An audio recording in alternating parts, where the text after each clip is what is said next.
They can borrow some money out of that. They can sell it, have some money left to take care of the economic crisis that they may face. But also, it's the single largest asset that most American holds on to or invest in. And further, when someone retires, that's usually the largest amount of money they have, or equity they have, or what they have, that they can now downsize to a condo and retire and use that to help them through their golden years. So investing in your own home, and that's the reason I got in real estate, by the way, as a real estate broker so many years ago, was I was out with Jesse Jackson's Rainbow Fish Coalition, with NAACP, and with so many other organizations fighting for justice, fairness, equity for folks that look like me. And I realized that money has a big answer to a lot of stuff, because if you have the money, you can actually contribute to the people you want to put in office who's going to stand up for you. And you can do a lot to enhance your life and live healthy. So homeownership is one of those transformative things.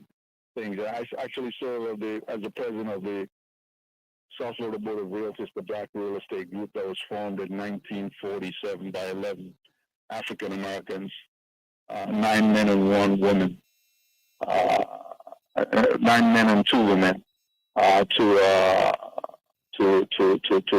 seek to address that issue. So let's go to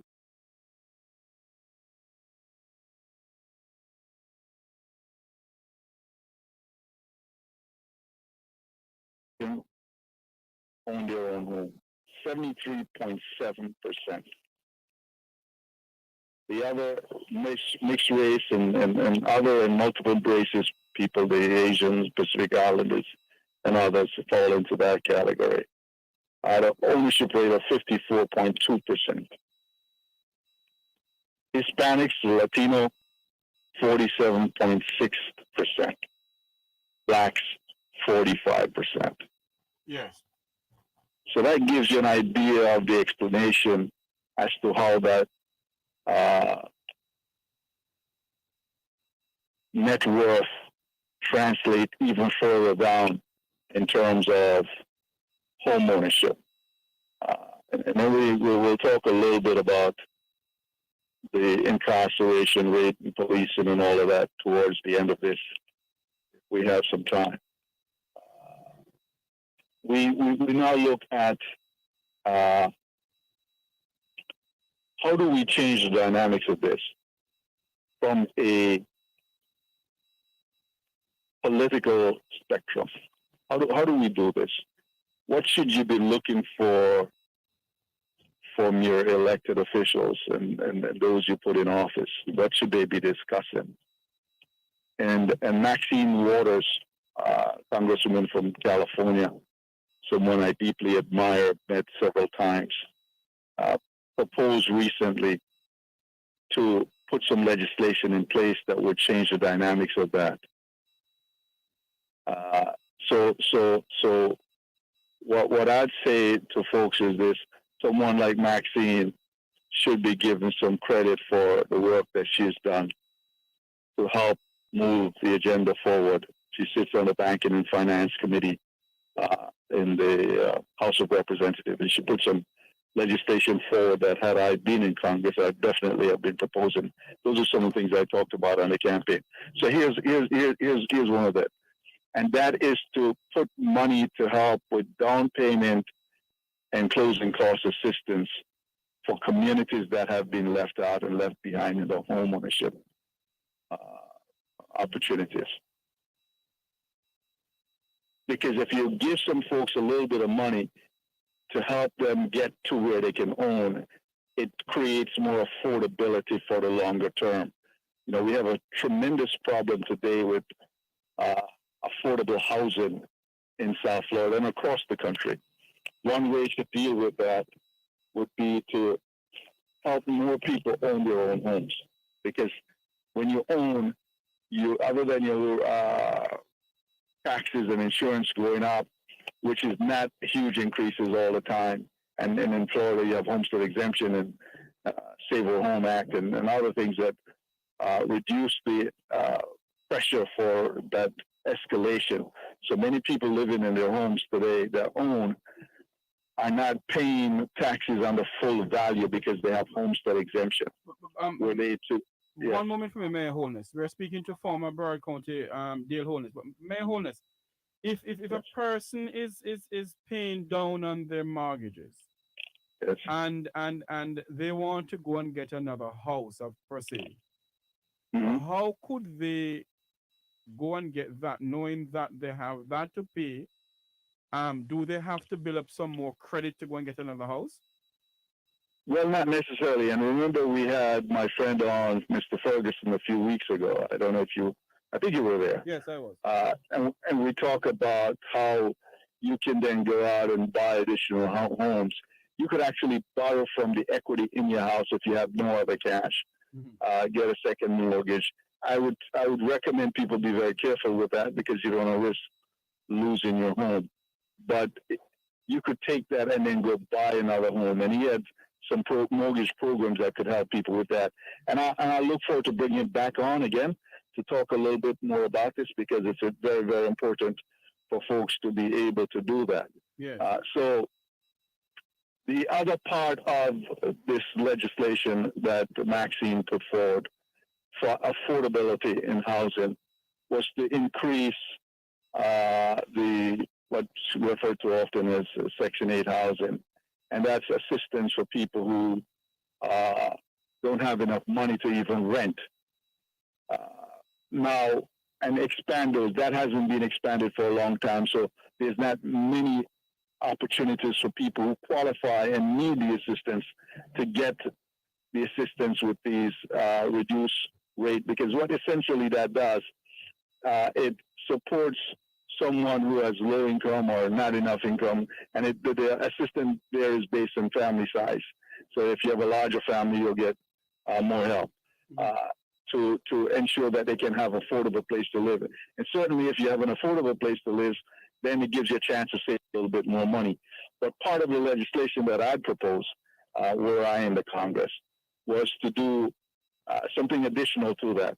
Because when you subsidize rental, you're perpetuating non-home ownership, which doesn't give you a chance to build wealth. It actually helps the landlord build wealth. And I own a couple of properties that I rent, but and I still encourage people to own their own because I know how important it is, especially for our community.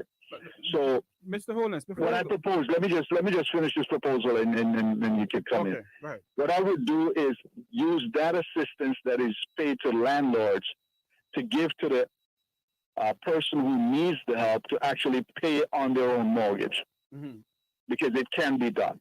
Okay, and it's being done in some markets. Right. So if we were to do that, what you do now is you create more people owning rather than less people owning. Most of the housing that's being built today is about rental. And the subsidies about rental.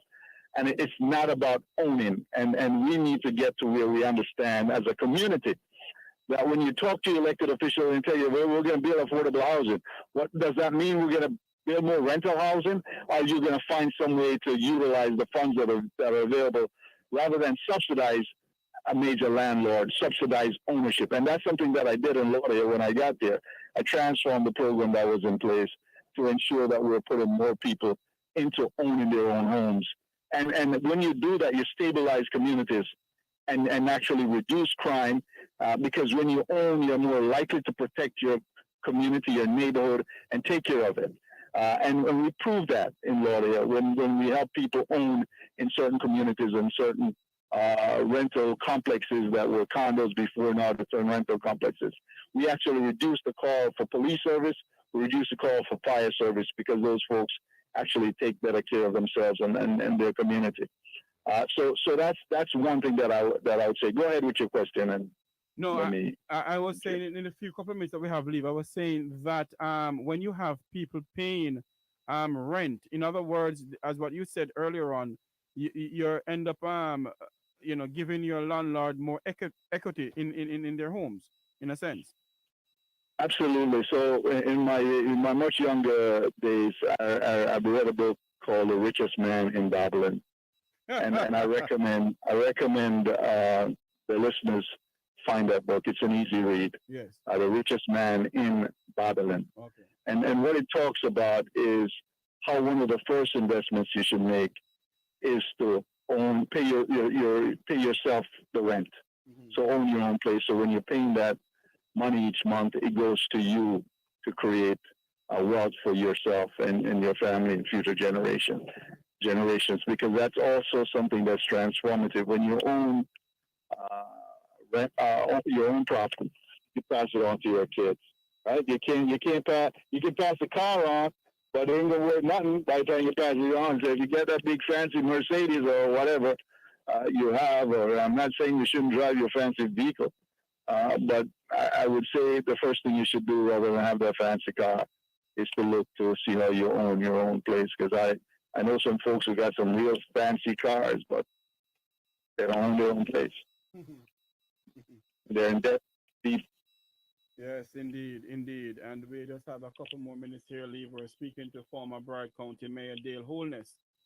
Mayor Holness, we're going to wrap up now. But, your final words on this program for this week, because come next week, we'll be having you back again in Yes, studio. yes. Yeah, I'll be on, and I have some guests that I'll be bringing on. I'm going to put some folks to the test of understanding the importance of how we transform our community. So until next week, God bless you all. Thank you very much. Former Bride County Mayor Dale Holness. I'm yours truly, Jeffrey T, on the Mek Wi Talk Money Program. Join me next week, Monday, when I'll be having more discussion on the Haitian crisis, where other leaders are sending in military forces to help Haiti. Until you hear my voice again, God bless you all. Have a good week and a good weekend. Mek Wi Talk. You're listening to WZOP 92.7 LP FM.